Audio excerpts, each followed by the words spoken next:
Hey everybody, Sol here. I have only one rule here. If it's animated, I'll comment on it.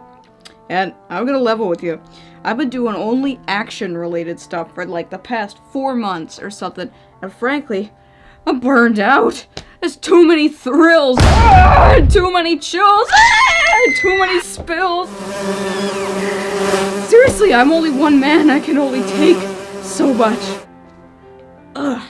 So, I think I'm gonna calm down a little bit and just review something that doesn't have any explosions or rip snorting action. Now, I looked high and low for the right movie to get me out of this streak of action here, and I believe I found the right one. And that would have to be this movie here, Mary and Max. Nothing like a look at Sol's history book to get me in that calm mood, eh? Alright, let's take a look here. So, Mary and Max is an Australian stop-motion animated film directed by Adam Elliott, produced by Melodrama Pictures, and released in Australia in 2009, though it saw no theatrical release in the United States. However, the film was shown in multiple American film festivals and was shortlisted for an Academy Award, but unfortunately, it wasn't nominated. Oh well, you can't win them all. So we're gonna take the tone down here now, so I'm gonna curl up in my blanket here, gonna grab a nice mug of chamomile tea, gonna down several Prozac as we take a look at Mary and Max. Mary and Max's plot is apparently based off a true story about a pen friend that the director Adam Elliott had for over 20 years. Interesting. Well, anyway, the plot involves the titular Mary and Max, two completely different people living in completely different parts of the world, one in Australia and the other in New York City. When Mary gets curious about New York, she picks a random name from the phone book, hey, remember those? And she writes the person she picks, who turns out to be Max. The two become pen pals and affect each other's lives in significant ways while trying to cope with their own mental and physical flaws. This plot sounds like a great springboard to cover some very poignant topics, right? Well, in some ways, absolutely, as many of the themes that the movie presents, such as friendship, mental illness, loneliness, obesity, anxiety, child abandonment, and ultimately suicide, are very heavy and extremely well portrayed without a hint of shame or dissociation. But the story still has a neat thread of black comedy running all throughout it and can make you crack a smile even when your face is wet with tears. As for the characters, there's really only two of them, Mary and Max. There are quite a few supporting characters too, but they mostly just revolve around Mary and Max and aren't really fleshed out enough to consider them worth talking about in detail. But anyways, Mary Daisy Dinkle starts out as a young girl who begins corresponding with a man in New York. Over the years, their friendship suffers big bumps in the roads, which affect her life much more significantly than her friend may know. When Mary is a child, I just adore her. To me, she's very much like Setsuko from Hotaru no Haka, aka Grave of the Fireflies, in that I believe that this is a real troubled little girl, and she's portrayed so amazingly. Mary's a little strange, but nothing that serious. However, as she grows older, she becomes more concerned with her appearance and pursuing her own happiness, to the point of hurting her friend in New York City, though that wasn't her intention. The more she grows, the worse Mary becomes, but not in a way that makes you disgusted to watch her or anything.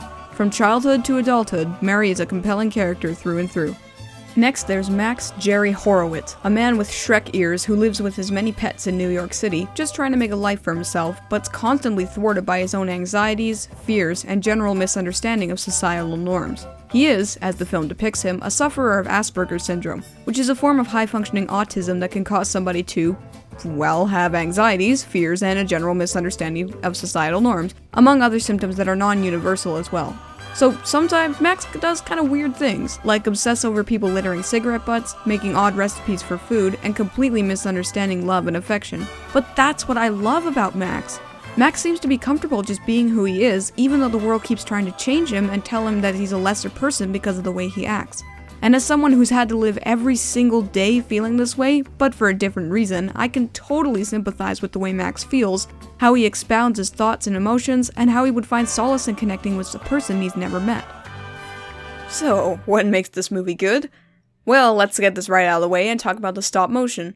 While it's not quite as dazzling as something like, say, Paranorman, it's much more humble and simplistic, while still being identifiable and a treat to look at. I love how stylized the character designs are, like the creators really took advantage of the fact that they were using plasticine to make some odd-looking but ultimately detailed and very creative designs. But let's get down to the heart of what makes this movie so good, and that's the themes it explores and how it explores them. Simply put, this movie is basically all dialogue, with the story being carried out almost entirely through narration and voiceovers. While this allows for some great dark comedic moments, which this movie wears proudly on its sleeve, it mostly accentuates the gravity of Max's inner turmoil to fit in a world that doesn't understand him and doesn't even try to, and Mary's outward struggle to break out of her dismal upbringing and become her own person, even at the cost of losing who she was. And what makes that even better is that the movie never tries to convince you that either of their lives are better than the others. It just shows their lives and moves on, but not in a way that seems cold or disinterested. I don't think I've ever seen another animated movie that so perfectly depicts the innermost confusion and struggles of a person with a mental affliction, while still being respectful and dignified in its portrayal, even with the silly, stylized character designs. But it isn't even just the fact that this movie handles the depiction of mental illness so well, it's also that Max is fine with the way he is too. He doesn't view his personality as a disease or something to overcome or as any kind of issue. He isn't really proud of his personality or anything, but he's just, well, comfortable being who he is, even though his particular lifestyle isn't exactly healthy. But anyway, I'm starting to ramble a bit now, so I'll move on to the bad stuff, but honestly, I really don't have much to say here, if anything at all. If I had to force myself to find a flaw in this movie, I guess it's just that because of the nature of the themes that this movie's trying to cover, sometimes the pacing can be a wee bit slow. But just when you think it's about to get boring, something else comes along, either a humorous moment or a dramatic one, and pulls you right back in without fail. Mary and Max is a rare specimen indeed, especially for a stop-motion film. It creates such an amazing tone and story that makes you completely forget that these characters move frame by frame. They seem to spring to life on their own, in their own unique way, and leave an impact that will either make you laugh, think, cry, or all of the above.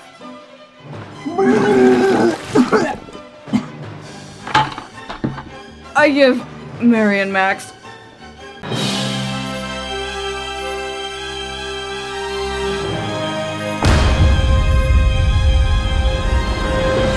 4.5 eyes out of 5. So, Mary and Max. Is it watchable? In every sense of the word. Yes, it is. Is it enjoyable?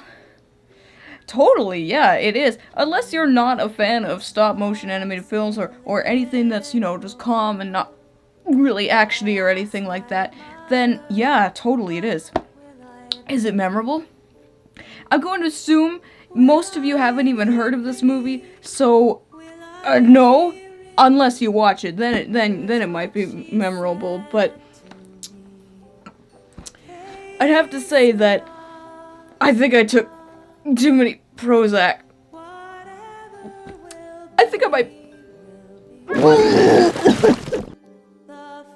Hey everybody, thank you so much for watching my review of Mary and Max. I hope you liked it. If you want to see more of my videos, you can click the links playing in the video right now to see my other episodes, or if you want to see more of my stuff, you can click subscribe to follow my channel as well, because I always really appreciate that. And a like and a share also help too, but mostly, if you want to check out my various social media platforms, you can see my links to my Twitch channel, Twitter page, and my Facebook fan page there on the screen, as well as in the description. Have an idea for an animated series or movie you want me to comment on?